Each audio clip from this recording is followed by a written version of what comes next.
दोस्तों कुर्दोगलू निकला है सबसे बड़ा वाला दुबई, यूएई, अरब देश, मुस्लिम अरब देश, जो अरब कम यहूदी ज़्यादा है। जो यूएई के जो राजा महाराजा हैं, जो अमीर घराने हैं, आपको बता दूं ग्राउंड हकीकत है, वरना अपने बुजुर्गों से पूछ लीजिएगा।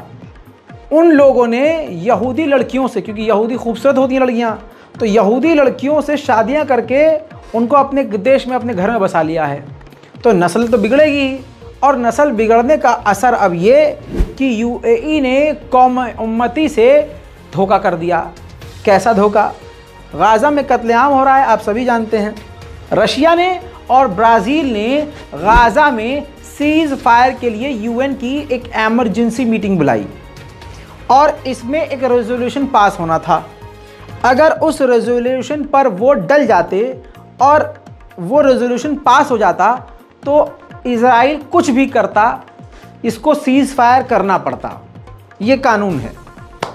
तो हुआ ये कि उस मीटिंग में सारे के सारे देशों ने इज़राइल का साथ दिया, वोट नहीं दिया। सिर्फ गाज़ा के हक में 5 देशों का वोट गया कि यहाँ सीज़ फायर होना चाहिए। अल्लाह अकबर, 5 देश। जस्ट इमेजिन पूरी दुनिया किस तरफ खड़ी है फिर। गाज़ा के आम बच्चों की लाशों पर खड़ी है दुनिया। यूएन पूरी तरह से फेल हो गया जब सारी दुनिया उस तरफ है और सिर्फ 5 देश खड़े हुए। अब आप यहाँ सोच रहे होंगे इसमें गद्दार यूएई कैसे हो गया। मैं बताता हूँ। पहले अगर आप रज़ाग्राफ़ी की तमाम रिपोर्ट को देख रहे होंगे तो आपको याद होगा मैंने कल बताया था कि इज़राइल के प्रधानमंत्री नेतन्याहू ने खुद यूएई के प्रधानमंत्री से बात करी। अब उसका असर ये था कि जब ये यूएन में बातचीत चल रही थी तो यूएई ने यूएन से मांग करी कि इस रेजोल्यूशन को सस्पेंड कर दिया जाए, पोस्टपोन कर दिया जाए और इस मुद्दे पर हमें बंद कमरे में सोचने की इजाज़त दी जाए। इसके बाद वोट भी सिर्फ 5 मिले थे और यूएई ने डिमांड भी कर दी थी कि हमें सोचने का समय चाहिए। तो ये जो प्रपोज़ल था फेल हो गया। गाज़ा में सीज़ फायर, जंग रोकने का, हमले रोकने का जो प्रपोज़ल था वो फेल कर दिया गया और देश भी सिर्फ 5 खड़े थे, तो वैसे भी गाज़ा हार ही रहा था। अब दोस्तों सोचने वाली बात यह है कि गाज़ा इतना अकेला कि सिर्फ 5 देश ही उसके साथ खड़े हुए और उसके साथ कोई खड़ा ना हुआ। खैर, ये रेजोल्यूशन पूरे ठंडे बस्ते में चला गया और इस तरह से यूएई ने पूरे गाज़ा के लोगों के साथ गद्दारी कर डाली।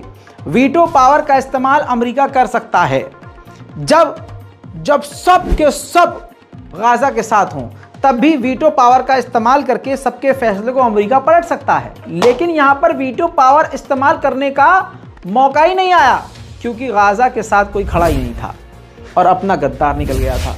इसी यूएन में अमेरिका ने यह कहा कि पूरी दुनिया को हमास की निंदा करनी चाहिए। जो कुछ भी हो रहा है हमास की वजह से हो रहा है, जबकि सारी दुनिया जानती है ये जो कुछ भी हो रहा है इजराइल के ऑक्यूपेशन की वजह से हो रहा है।